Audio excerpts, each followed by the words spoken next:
I així és com ho recordo.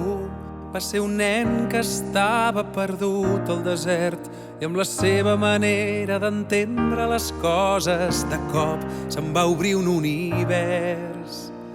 Potser només va ser un somni a causa dels deliris de les 7, però alguna cosa dins meu es va moure al sentir la rialla d'aquell nen.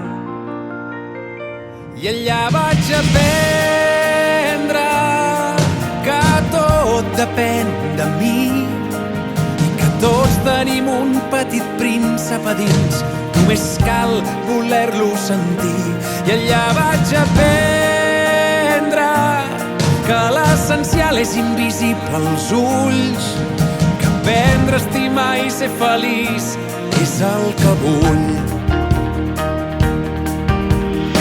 No sé si va ser real quan em parlava de roses i de baobabs o de guineus que eren amics increïbles quan es deixaven domesticar. No responia a les meves preguntes i em regalava un silenci inquietant i em vaig anar fixant en les coses petites que són en realitat les més importants. I allà vaig aprendre que tot depèn de mi i que tots tenim un petit príncep a dins, només cal voler-lo sentir.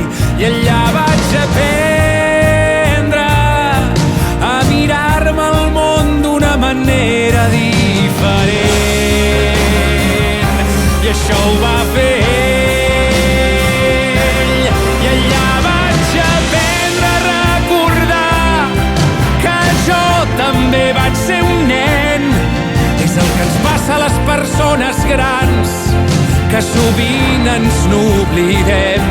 I allà vaig aprendre que l'essencial és invisible als ulls, que aprendre a estimar i ser feliç és el que vull. I ell va ensenyar-m'ho